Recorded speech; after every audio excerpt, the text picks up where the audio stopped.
Las declaraciones de Jorge Barata han causado revuelo en casi todos los partidos políticos y en casi todos los líderes de estas agrupaciones. Ha hablado de Keiko Fujimori, de Alejandro Toledo, de Alan García, de Pedro Pablo Kuczynski e incluso de Susana Villarán. César Azabache, ex procurador, está con nosotros para hablar de lo que viene ahora, las implicancias de lo que ha dicho Barata y cómo es que puede ser útil para la Fiscalía en este proceso. Señora Azabache, ¿cómo está? Muy buenos días. Buenos días. Que en el caso de Toledo y algunos más parece se está haciendo de largas. Bueno, hay, creo, varias cosas que ver, ¿no? Más allá de nuestra comprensible indignación, creo que la de Exacto. todos. En primer lugar, creo que este caso en términos políticos es demoledor, ¿no? En términos políticos debería romper las últimas trabas que quedan en el Congreso para que terminemos de entender que el sistema de financiamiento de partidos políticos Ha fracasado. tiene que cambiar porque ha fracasado. Y en 17 años no hemos podido reparar en esto. Ahora, quiero decir, sin embargo, que claro, el sistema de financiamiento de partidos políticos tiene tales fisuras que permite que con ocasión a elecciones ocurran estas cosas. Pero notemos que estos no son necesariamente casos de financiamiento de campañas. Son casos en los que una constructora del tamaño de Odebrecht entrega dinero, en teoría dirigido a candidatos, con ocasión o con el pretexto de una campaña, pero sin que nada indique que haya alguna condición a que ese dinero se aplique a gastos de publicidad o a actividades proselitistas.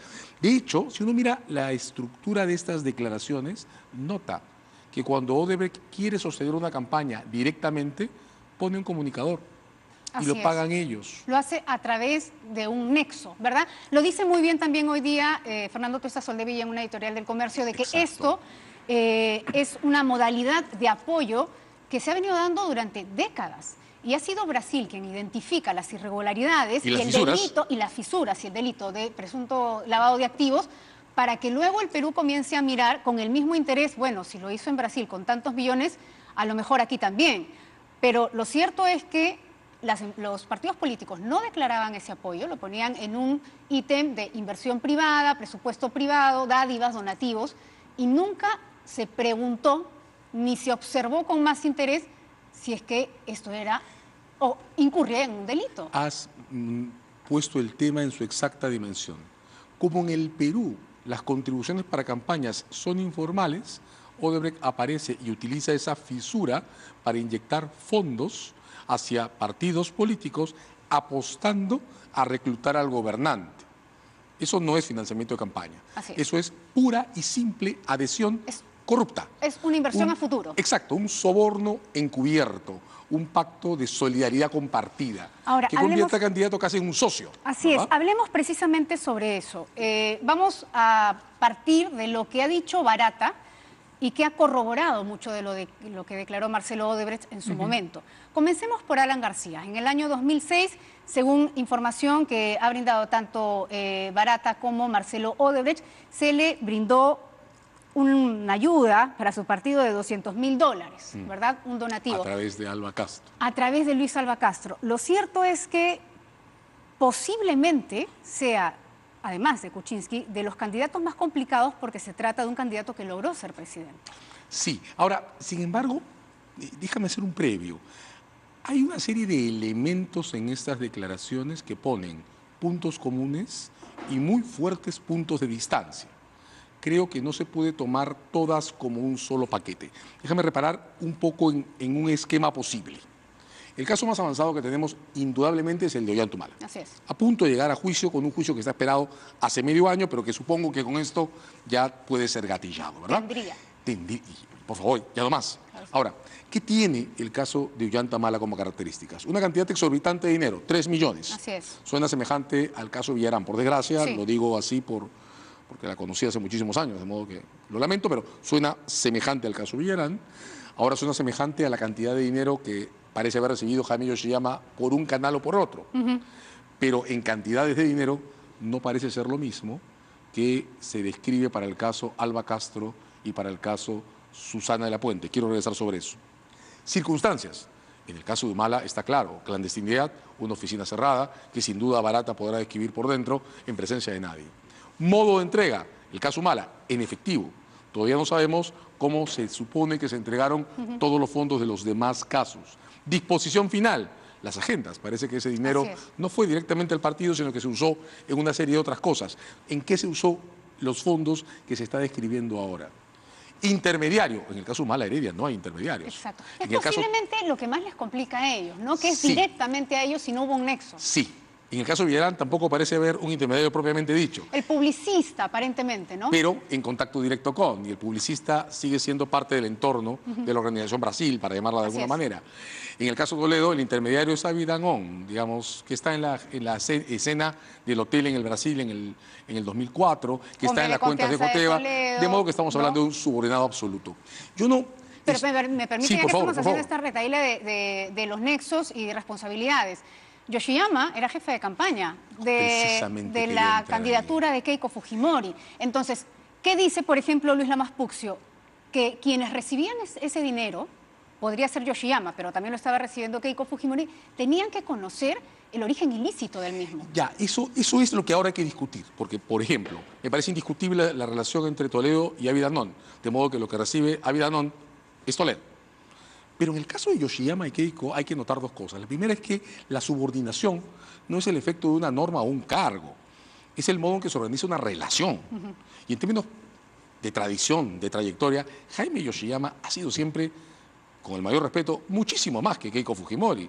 Jaime Yoshiyama era uno de los primeros ministros de los años 90. Más político se refiere. Y prácticamente, más conocedor, digamos, de estos negociados. Sí. Entonces me cuesta, con alguien que además, hay que decirlo, ni siquiera tuvo problemas legales en la transición, me cuesta reconocer una subordinación vertical cuando el sujeto que recibe el dinero está por encima de aquel que se supone es el destino final. El caso ¿No está subestimando Keiko Fujimori ahí? No, creo que no. Creo que es una cuestión de reconstrucción de relaciones.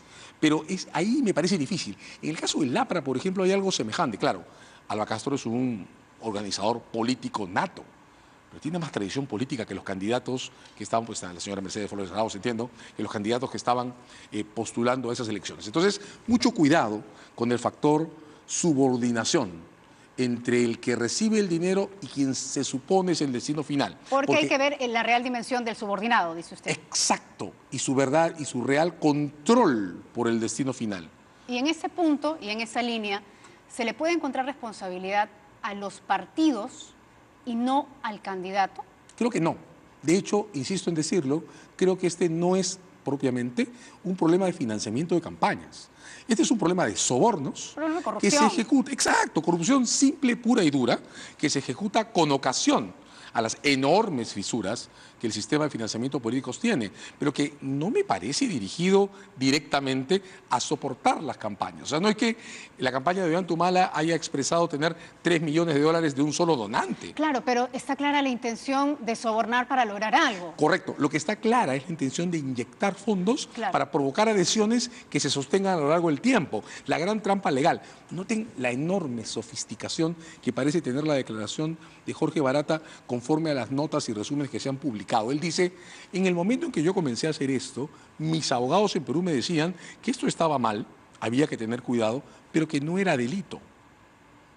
Está apretando teclas muy sensibles de lo que va a ser el juicio futuro, por lo pronto, contra Humala Heredia. ¿Y usted qué piensa? Él está diciendo, yo creo que es un delito.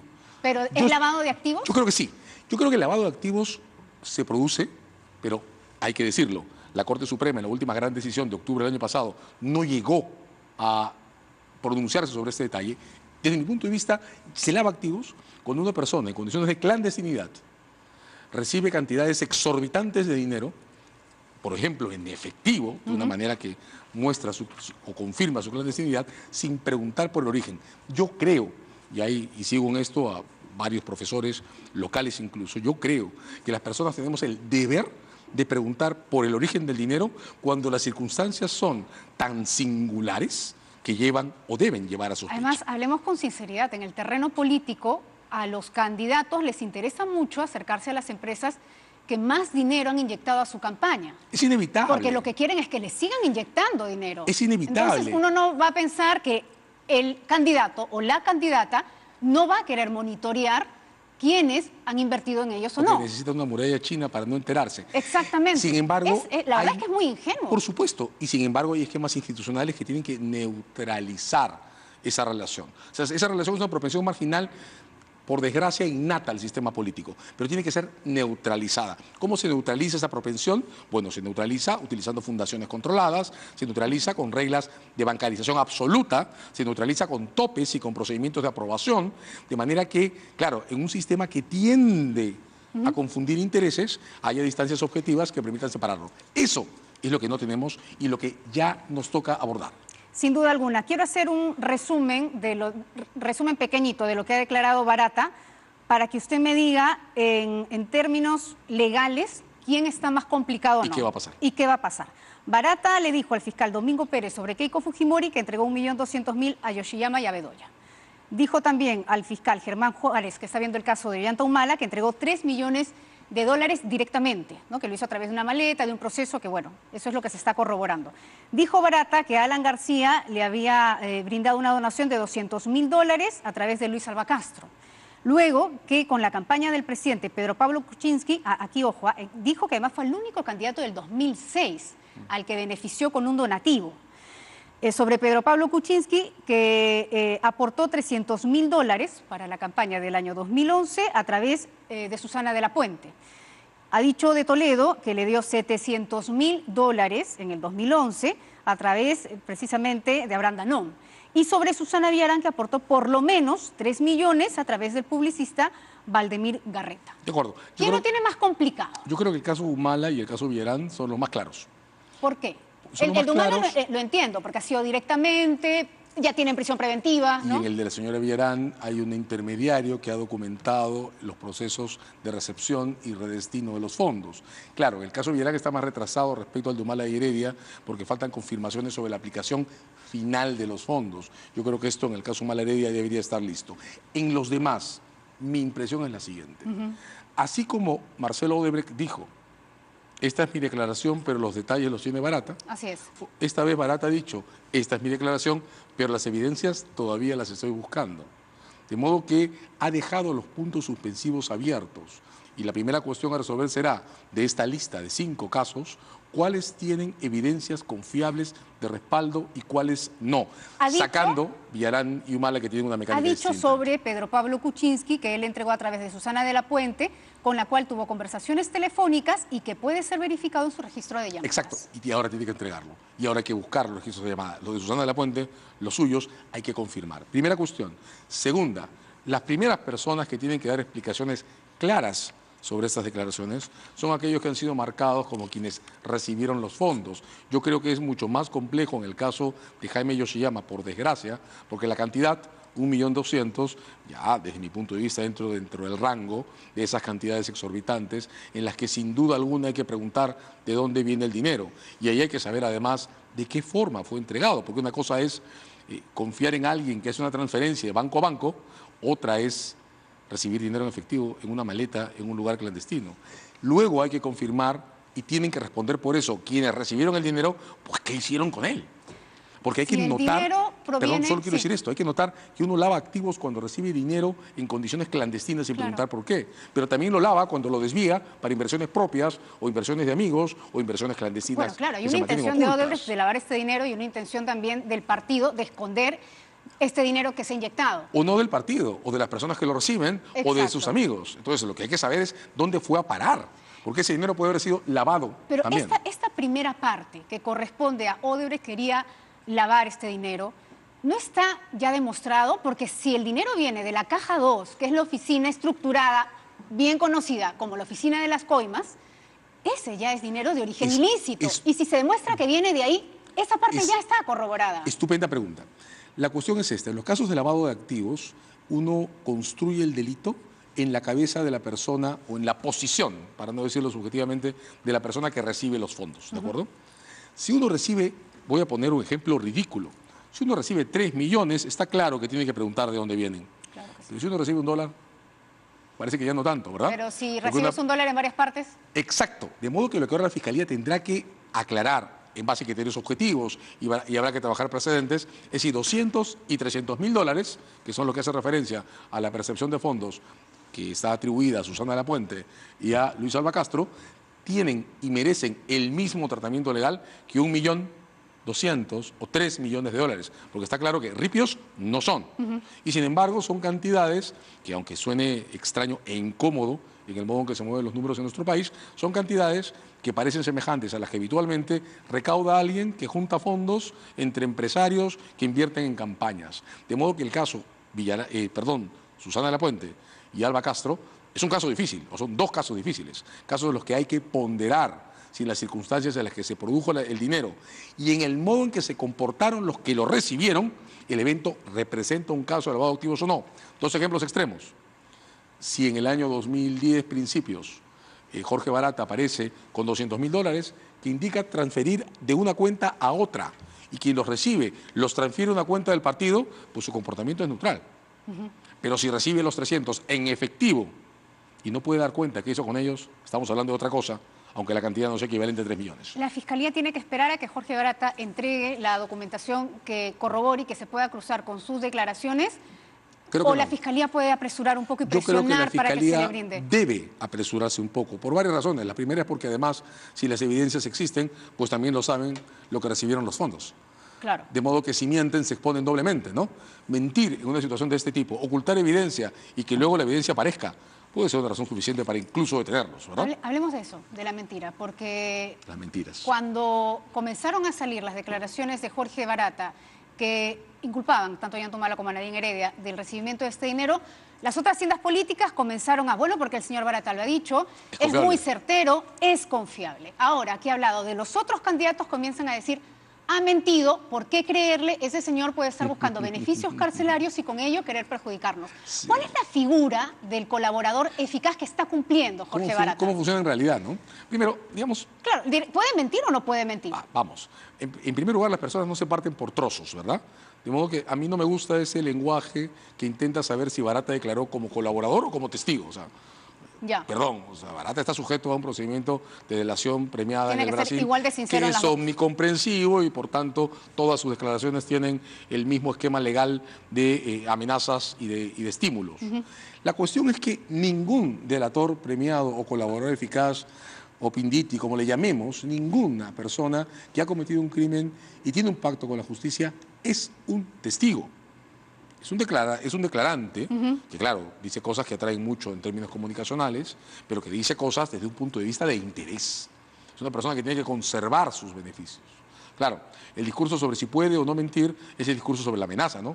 ¿Qué tan eficiente es para él mentir si puede perder beneficios tan importantes como los que tiene en el Brasil? Sí, por cierto, pero sigue siendo un declarante que no es imparcial o que no deja de estar interesado en lo que ocurre, de modo que hay que mirarlo con cuidado y sí, hay que reconocer que la evidencia más importante es la que no depende de él. A mí me sirve más, a mí entre comillas, la agenda, el blog de notas en el celular de Marcelo Odebrecht con la anotación Proyecto OH, que las declaraciones de Jorge Barata. La hoja de cálculo que encontraron en una de las asistentes de Odebrecht, con la misma anotación en un aparato distinto que las declaraciones de Barata. Y en este caso, en términos legales, servirá más la evidencia independiente que entregue que lo que ha dicho ayer, inclusive, aunque lo que ha dicho, por cierto, es importante y es demoledor. Y hay que corroborarlo y hay que seguir en esa línea. Le agradezco muchísimo el haber estado con nosotros en De 6 a 9. César Azabache, ex procurador de nuestro país, hablando acerca de las implicancias que va a tener las declaraciones de Jorge Barata. 7:58, pausa, volvemos.